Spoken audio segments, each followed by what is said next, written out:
వాస్తవంగా తెలంగాణ రాష్ట్రానికి ప్రతిష్టాత్మకమైనటువంటి ఈ ప్రాణహిత నదీ జలాల వినియోగానికి సంబంధించి ఆనాడు గత ఉమ్మడి రాష్ట్రంలో కేవలం 38,000 కోట్లతో 16 లక్షల ఎకరాల సాగులకు తీసుకొచ్చే విధంగా కార్యక్రమం రూపొందించి almost 1/3 of the project was completed.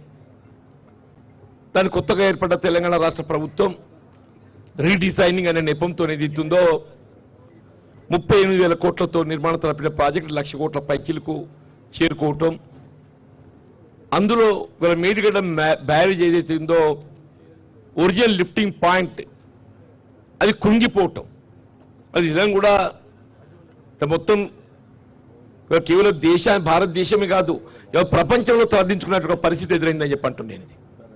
ఇంత ప్రతిష్టాత్మకంగా నిర్మాణం తలపెట్టిన ప్రాజెక్ట్ కుంగిపోవడం ఏంటే, కుంగిపోవడము అంటే ఏ విధమైన సాంకేతిక పరిజ్ఞానం మన పూర్తి స్థాయిలో అందుబాటులో లేని కాలంలో నిర్మాణం చేసిన ఎస్ఆర్ఎఫ్ ప్రాజెక్టే కానీ, నాగార్జున ప్రాజెక్టే కానీ, శ్రీశైలం ప్రాజెక్టే కానీ ఇప్పటికీ చెక్కు చెదరకుంటే ఇది ఎత్తుందో మనకున్నాయి చెప్పండి.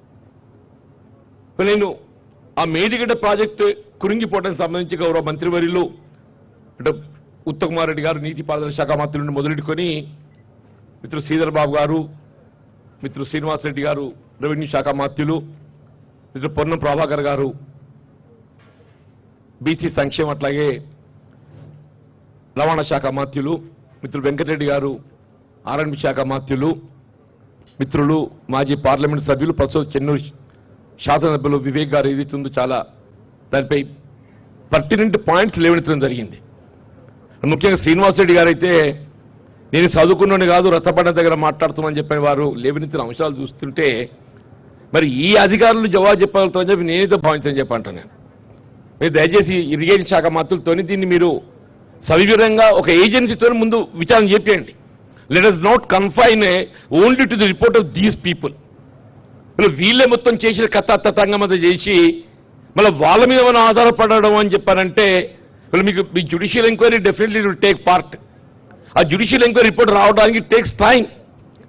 దానికోసం వేచి చూడకుండా మీరు ఇమీడియట్లీ యూ యాక్ట్ ఒక థర్డ్ పార్టీ టెక్నికల్ ఎక్స్పర్ట్స్ ఏజెన్సీతోని శ్రీనివాసరెడ్డి గారు లేవైతే అంశాలు అన్నింటి కూడా పరిశీలింపజేసి put it before the people of Telangana వాస్తవం తెలిసి రావాలని చెప్పి అంటున్నాను. నేను దాని జోలికి పోకుండా ముఖ్యంగా ఏది ఇస్తుందో మీరు 2 TMC వాటర్ లిఫ్ట్ చేసే విధంగా ముందు మీరు ప్రాజెక్ట్ నిర్మాణం చేసిండ్రే. ఈ 2 TMC వాటర్ లిఫ్ట్ చేయడానికి ఏదైతే మేడిగడ్డ వద్ద మీరు బ్యారేజ్ నిర్మాణం చేసిండ్రో మనం 12 మాసాలలో ఏ మాసంలో నీరు ఎంత లభ్యత ఉంటుంది, ఎంత లిఫ్ట్ చేయగలుగుతారు? మీరు ఫ్లడ్ సీజన్ ఎన్ని మాసాలు ఉంటుంది, ఫ్లడ్ సీజన్లో ఎంత వాటర్ లిఫ్ట్ చేయగలుగుతారు, other than flood season normal course లోపల ఏదైతే ఏ మాసం ఎంత లిఫ్ట్ చేయగలుగుతారు? That should be given account. అది మనకు తెలిస్తే అసలు 30 TMCకి ఎందుకు పోవాల్సి వచ్చింది వారు అన్నట్టు. మనం 2వ TMC నీటి వినియోగం పూర్తి స్థాయిలో వినియోగించుకోలేక ముందే మనం 30 TMC పోయినామని చెప్పారంటే దాని అర్థం మీద అర్థం కావటం లేదా? ఇప్పుడు మీ ఇచ్చిన లెక్కల ప్రకారంగా శ్రీనివాసరెడ్డి గారు 1920 the maximum water lifted in a year ఈ 61.666 క్యూసెక్.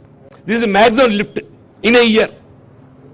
ఈఎన్సీ గారు మ్యాక్సిమం లిఫ్ట్ మేడ్ మీ లెక్క ప్రకారంగా కేవలం 61.666 క్యూసెక్ మాత్రమే టీఎంసీ మాత్రమే లిఫ్ట్ చేసింది. మీరు మనకి ఎంత లిఫ్ట్ చేసే స్కోప్ ఉన్నది అంటే 4 మాసాలు రోజుకు 2 TMC లిఫ్ట్ చేస్తే ఎంత అవుతుందన్నా 2 × 30 60 × 3 మాసాలు పెట్టుకోండి 180 TMC.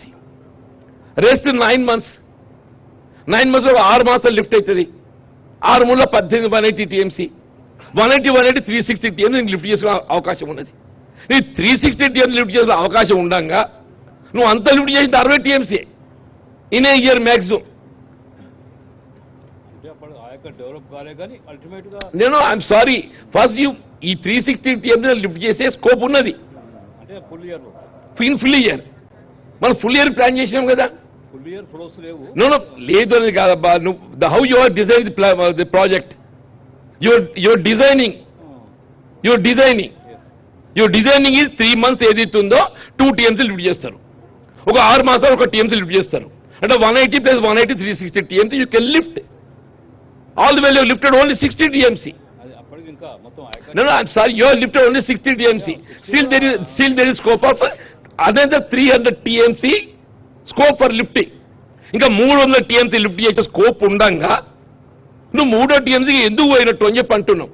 ఇది ఎగ్జాస్ట్ అయినట్టయితే ఇంకో 4 సంవత్సరాలకి ఎగ్జాస్ట్ అవుతుందని చెప్పంటే మీరు ప్లాన్ చేయండి. అది ఇది ఏది లేకుంటే ఏది అవుతుందో నేను కట్టేసిన అని చెప్పంటే మీకేరకనా ఆయన. మా రాజకీయ నాయకులకు విపరీతమైన ఆలోచనలు ఉంటాయా మాకు? ఏదో పేరు పెద్దరికమో లేకపోతే దాని వెనుక వచ్చేటి ఒక భాగవతమో ఏదో ఉంటాయి మాకు. మీరైతే చిత్తశుద్ధితో ఉండాలి కదనే. I'm sorry mister ENC. No, unless you explain without lifting full 360 TMC capacity, going for 3 TMCs, putting additional burden of financial exchequer మీద బడ్జెట్ పెట్టి మీరు 20,000 కోట్లు ఖర్చు పెట్టిందన్న. 30 మీ ఇచ్చిన పెట్టే ఖర్చు 1,00,000 కోట్లల్లా 20,000 కోట్లు 30% పెట్టారు. 20,000 కోట్లు ఖర్చు పెట్టినని చెప్పంటున్నాం. మీరు మా భూములని వేనేమాయి మేమేం చెప్పుకోవాలన్నా? అది ఆల్ రైట్ సార్, ఇదొక అంశం. సరే, అది వారు చూస్తారనుకోండి. ఇప్పుడు ఈ 11,000 కోట్లు ఏదైతే మీరు ఖర్చు పెట్టినరో, ఇది ఫస్ట్ అంబేద్కర్ ప్రాణహిత చెవుల ప్రాజెక్టులో ఈ 11,000 కోట్లలో ఎల్లంపల్లి ప్రాజెక్టుకు ఎగువన ఎంత ఖర్చు పెట్టినరు, దిగువన ఎంత ఖర్చు పెట్టినరు? ఈ 11,000 కోట్లకు ఎగువన మీరు పెట్టే ఖర్చు ఏదైతుందో అదర్ దాన్ ప్రాజెక్ట్ మిగిలినంతా నిరుపయోగంగా ఉన్నది. ఇప్పుడు Yellampalli project is part of this project or is separate? If it is separate 11,000 crores ఏది ఇచ్చిందో మీరు ఎల్లంపల్లికి ఎగువన ఖర్చు పెట్టింది నిరుపయోగంగా ఉన్నది. వాళ్ళది దాన్ని వినియోగించుకోవడానికి మనం ఏం చేస్తున్నాం, దాన్ని వినియోగించడానికి ఏం చేయబోతున్నాం, అది ఏం చేయబోతున్నాం? మీ అగ్రిమెంట్ ప్రకారం ఏది ఇస్తుందో the Maharashtra government has agreed 148 meters లెవెల్లో ఏది ఇస్తుందో మన బ్యారేజ్ నిర్మాణం చేసుకోవడానికి మనకు అవకాశం ఇచ్చింది. Actual we have considered, minister గారు అన్నట్టు ఏది ఇస్తుందో వీ హ్యావ్ కన్సిడర్డ్. మనం వాళ్ళు ఒప్పించరు కాదు, మనం కన్సిడర్ అయిన వాడి వాదన మనం కన్సిడర్ అయిపోయినా నువ్వు అక్కడ ఆల్రెడీ 148 meters నువ్వు కన్సిడర్ అయి సంతకం పెట్టచ్చు. ఆడ మనకేది ఇస్తుందో 63 TMC వినియోగించుకునే అవకాశం ఉన్నది. 63 TMC ఏది ఇస్తుంది 75% డిపెండబిలిటీ ఏదైతుందో almost will get about 44 TMC water, 75% dependability కూడా. Otherwise we have got scope of getting 63 TMC something. ఇప్పుడు 148 meters ఎప్పుడైతే మనకు ఒప్పందం కుదుర్చుకున్నామో తవ్విన కాలంలో 152 meters తవ్విన మీరు వాటి కొంచెం రీమాడిఫై చేసి రీఇంజనీరింగ్ చేసి ఇట్లా మీరు ఒరిజినల్ ప్రాజెక్ట్ రీఇంజనీరింగ్ చేసిండ్రో ఈ కాలంలో రీడిజైన్ చేసి కొంత లెవెల్ తగ్గించి డెప్త్ కొంత వెడల్పు పెంచి ఆ నీటిని మనం ఎక్సైడ్ చేసి మనం జైపూర్ వాగులోకి వెళ్ళి సుందిల పైన వేస్తే మీకు Sundilla barrage already got lift scope also. మీరు పైసా ఖర్చు లేదు, పెట్టుబడి పైసా ఖర్చు లేకుండా only the barrage expenditure over Tummidi Hatti. ఆ తుమ్మడి హట్టి వద్ద నిర్మాణం చేసే barrage cost hardly it may take about 5,000 crores. Hardly whatever it is 5 or 10 మీరు లెక్కలు చేస్తారు. అదంతా రివిజన్ చేస్తే అంతా కూడా ఇంకా 4,000-5,000 కోట్ల కంటే ఎక్కువ కాదా? 10,000 కోట్లతోని మీరు 2 లిఫ్ట్ తప్పియచ్చు. మీ మేడిగడ్డ లిఫ్ట్ తప్పిస్తారు, అన్నవరం లిఫ్ట్ తప్పిస్తారు. 2 లిఫ్ట్ల రికరింగ్ ఎక్స్పెండిచర్ నిర్వహణ భారం ఏదైతే మనకు తగ్గిపోతుంది. దీన్ని యూజ్ చేసుకోండి. ఈ తక్కువ పడ్డట్టయితే then you think of the using Medigadda and అన్నారు. Minimum common sense one should have it. Minimum common sense.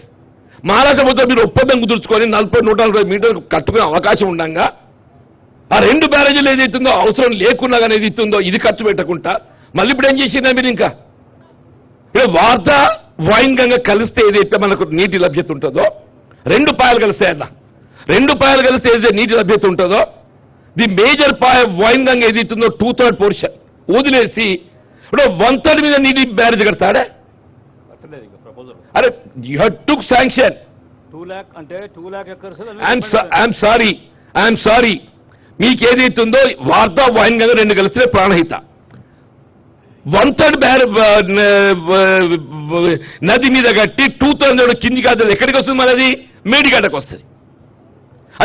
వస్తుంది. అది ఎందుకు పర్పస్లో వదిలింది అన్న చెప్పంటే అసలు there is no water availability at Medigadda except other than the flood season. నిజంగానే తుమ్మడి అటు వద్ద మీరు అనుకున్న బ్యారేజీ నిర్మాణం చేసినట్టయితే అదర్ దెన్ ఫ్లడ్ సీజన్ మీ మేడిగడ్డ ఎంత నీటి లభ్యత లభిస్తుంది మీరు భావిస్తారో ఒక టీఎంసీ ఆ ఒక్క టీఎంసీ కంటే మినిమం నీకు రోజు వస్తుందా ఈ మేడిగడ్డ వద్ద ఏదైతే దాన్ని నీటి లభ్యతలు తగ్గిపోకుండా చూసుకోవడానికి కొరకు ఈ వాతావరణంగా కిందికి వదిలేస్తున్నాడు వారు అన్నట్టు ఏదైతుందో అదన్నా ఇంజనీరింగ్ చీఫ్ ఏదైతుందో your put it on the paper నాకేదో నా కారణాలు నాకు ఉంటాయా నా కారణాలు నాకుంటాయి as head of the chief the government కానీ అది ఇంజనీరింగ్ చీఫ్ ఏదైతుందో మీ బాధ్యత ఏంటి బై కన్సల్టింగ్ ఒక పాయ మీద కట్టడంతో ఇంకా పెద్ద పాయ కిందికి దిగువకి వెళ్ళిపోతుంది రాష్ట్ర హక్కులు కోల్పోతాం మనకి ఇంత సెకండ్ స్పీడ్ మీద పడుతుందని చెప్పని నువ్వు ప్రభుత్వాన్ని ఎక్స్ప్లెయిన్ చేయాలి చేయకుండా ఏదైతే 29 కట్టడాలు పెట్టి 40 కిందికి వదులుతామని చెప్పండి ఎవరిని ఏం చేయదలుచుకుని మీరు చెప్పంటున్నాను దయచేసి అన్న గౌరవ మినిస్టర్ ఉత్తమారెడ్డి గారు ఏదైతుంది it's all really it to study it very deep ఇలా మీరు ఏదైతే ఇక్కడ మీరు ఇవాళ ఈ సమావేశం ఏర్పాటు చేయడము